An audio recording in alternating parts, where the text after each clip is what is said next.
Kisah Nabi Musa alaihi salam dalam Islam. Nabi Musa adalah salah satu dari ulul azmi nabi-nabi yang memiliki ketambahan luar biasa dan dihormati sebagai salah satu rasul terpenting dalam Islam. Kisahnya banyak diceritakan dalam Al-Quran, terutama dalam surat Al-Kasyash, Taha, Al-Baqarah, dan Al-Araf, yang menyoroti perjuangan, mukjizat, dan kepemimpinannya. Kelahiran dan masa kecil di istana Firaun. Kelahiran Musa terjadi pada masa kekejaman Firaun di Mesir yang memerintahkan pembunuhan setiap bayi laki-laki dari Bani Israel. Karena ketakutan akan ramalan bahwa seorang dari Bani Israel akan menggulingkan kekuasaannya. Atas ilham Allah, ibu Musa, Yuhabib, menghanyutkan Musa yang masih bayi ke sungai Nil dalam sebuah peti. Peti itu kemudian ditemukan oleh istri Firaun, Asiyah, yang kemudian mengasuhnya di istana. Ini adalah mukjizat pertama di mana musuh Musa sendiri yang memeliharanya. Dengan kehendak Allah, ibu kandung Musa kembali menyusuinya di istana Firaun, sebuah kejadian yang disebutkan dalam Al-Quran Qs. Al-Kasyash 7-13. Pelarian ke Madian.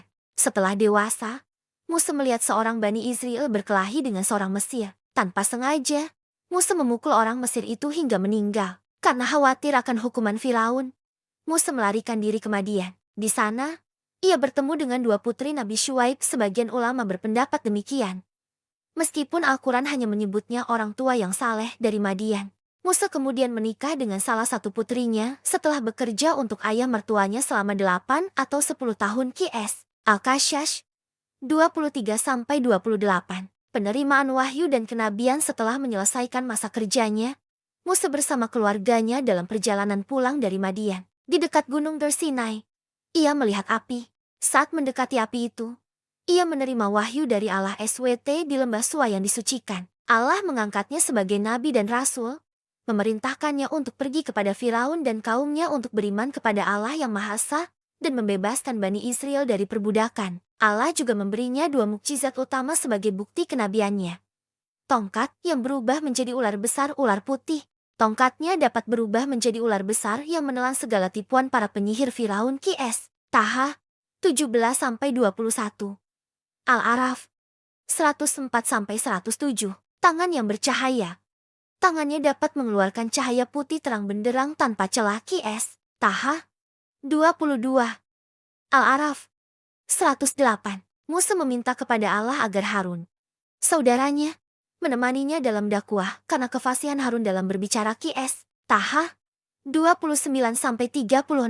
Konfrontasi dengan Firaun dan para penyihir. Musa dan Harun menghadap Firaun, menyerunya kepada tauhid dan membebaskan Bani Israel. Firaun yang angkuh dan menganggap dirinya Tuhan menolak seruan itu. Firaun kemudian mengumpulkan para penyihirnya untuk menandingi mukjizat Musa. Namun, mukjizat tongkat Musa yang berubah menjadi ular besar menelan semua tali dan tongkat para penyihir, membuat mereka mengakui kebenaran Musa dan beriman kepada Allah. Qs. Al-Araf 109-126. Meskipun demikian, Firaun tetap membangkang. Allah kemudian menurunkan berbagai cobaan dan azab kepada kaum Firaun, seperti banjir, belalang, kutu, katak, darah, dan paceklik, sebagai peringatan. Qs. Al-Araf 130-136.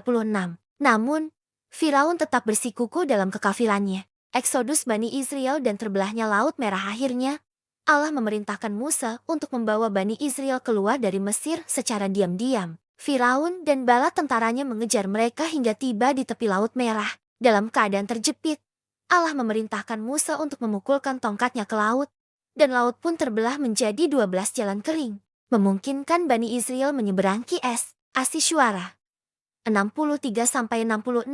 Ketika Firaun dan pasukannya mencoba menyeberang melalui jalan yang sama, laut kembali bersatu dan menenggelamkan mereka semua, termasuk Firaun, sebagai hukuman dari Allah. Qs. Yunus 90-92. Perjalanan di padang pasir dan pemberian Taurat. Setelah diselamatkan, Bani Israel mengembara di padang pasir Sinai selama 40 tahun. Selama periode ini, mereka diuji dengan berbagai cobaan dan seringkali menunjukkan ketidakpatuhan, termasuk menyembah anak sapi emas buatan Samiri saat Musa sedang bermunajat di Gunung Dur untuk menerima Taurat. Qs. Al-Baqarah 51-54. Taha 87-97. Di Gunung Dur, Allah menurunkan kitab suci Taurat kepada Musa yang berisi hukum-hukum, syariat, dan petunjuk bagi Bani Israel. Qs. Al-Araf 145.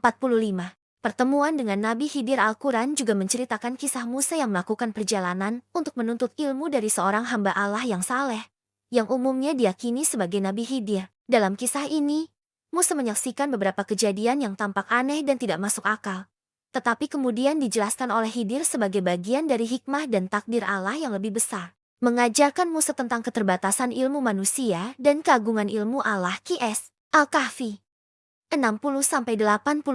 Akhir kehidupan Nabi Musa terus memimpin dan membimbing Bani Israel dengan sabar meskipun sering menghadapi pembangkangan mereka. Meskipun tidak disebutkan secara rinci dalam Al-Quran tentang kematiannya, tradisi Islam menyebutkan bahwa Nabi Musa wafat di dekat Tanah Suci, Palestina, sebelum Bani Israel dapat memasukinya. Kepemimpinannya kemudian dilanjutkan oleh Yusha bin Nun. Kisah Nabi Musa dalam Islam adalah cerminan ketabahan seorang nabi dalam menghadapi tirani, mengajarkan pentingnya kesabaran, keimanan yang teguh kepada Allah, serta ketaatan terhadap perintahnya, bahkan di tengah-tengah cobaan dan kesulitan yang berat.